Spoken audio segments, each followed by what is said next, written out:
Chapter 8 Why We Hate Pirates So Much.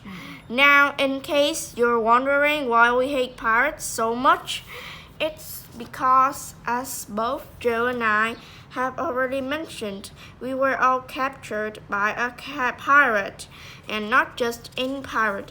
We were captured by the worst pirate of them all, Captain Woodenhead. Do you remember that woodenhead we found in the shark? If you don't, go back to page 65 and have a look. This way to page 65. Will you do remember the woodenhead when you already know that a horrible looking pirate Captain Woodenhead was, and you can go straight off our story, then you understand why we hate pirates so much. As Joe has already mentioned, Captain Woodenhead was one of the most terrifying, horrible, and hideous wooden-headed pirates ever to sail the seven seas. Sure, he rescued us all, but only to turn us to his pirate slaves. Even the animals. Bị bắt làm. Animal bị bắt làm. As for me and Terry and Joe, Captain Wooden had forced us to peel enormous piles of potatoes. I hate pirates. Be quiet. Captain Woodenhead will hear you. Risk our lives repairing the rigging. I hate pirates. Be quiet. Captain Woodenhead will hear you.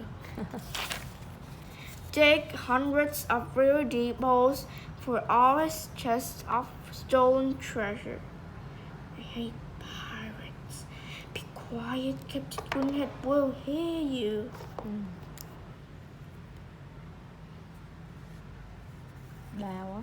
Đào cái chip holes để mà giấu nó kho báu mà. And worst of all, we made up must clean and polish poop deck. Rồi còn ném phân xuống biển cơ mới khổ. The poop on the poop deck. And sweep the poop into the beach. One day we were cleaning the poop deck when Terry said, I hate pirates. They're disgusting. How many times do I have to tell you? I said. Keep your voice down. Captain Woodenhead might hear you. He won't hear me, says Terry. He's only got stupid wooden ears. He's a stupid wooden-eared poopy pants. Hey, I hate that, bellowed Captain Woodenhead, who was hiding behind a barrel. I've had enough of your mutinous mutterings. It's the plank for you a lot, and your stinking animals. No, not the animals, said Joe. They didn't do anything. Yes, they did, said Captain Woodenhead. They're stinking up my ship, just like you and your nappy wearing crybaby friends. Get walking. He pulled out his cutlass and began using it to prod us towards the plank. Hey, cut it out, I said, batting his cutlass away with the handle of my mop. That thing hurts. So it's a fight you want, is it? Said Captain Woodenhead. Well, I'll give you a fight, and guard. I barely had time to get my mop into position before he came rushing at me, waving his cutlass. I swiped. He swiped, I ducked.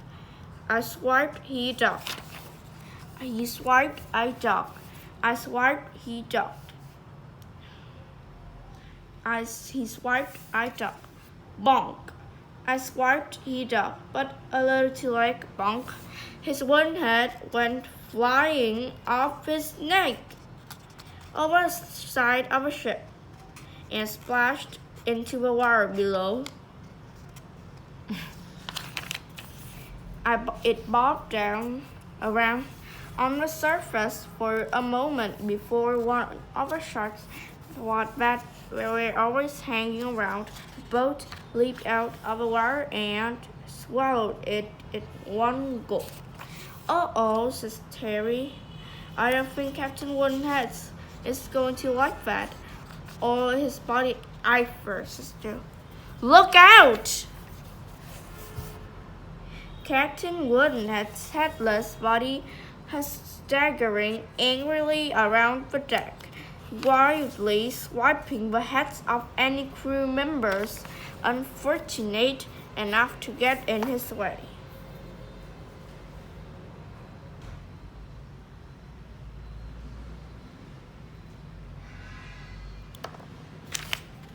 We had to get out of there and fast, but the only safe place was the plank. We ran out onto it, me, Terry, Joe, and all the animals.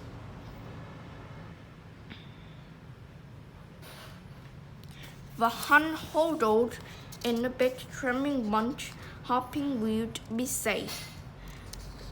And we were, but not for long. Soon Captain Woodenhead's body came stumbling out after us.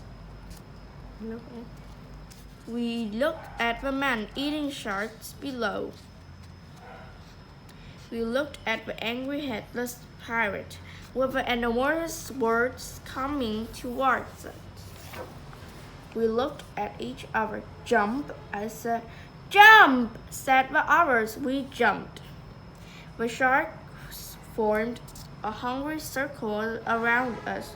"Yikes," said Terry. "We're going to be eaten alive." "No, we're not," said Joe. "I have a talk to them," and she did. And not only did we convince them not to eat us, but she also got them to help us escape in our pedal boat, which was tied to the back of a pirate ship. The shark quickly chewed through the thick ropes. Không còn đầu á. And then pulled us through the water faster than any pedal boat has ever traveled before.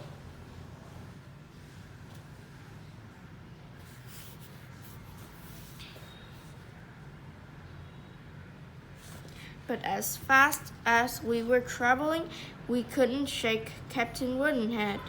He had speeding after us in his ship, now wearing a lampshade in place of his head. Cái này thôi.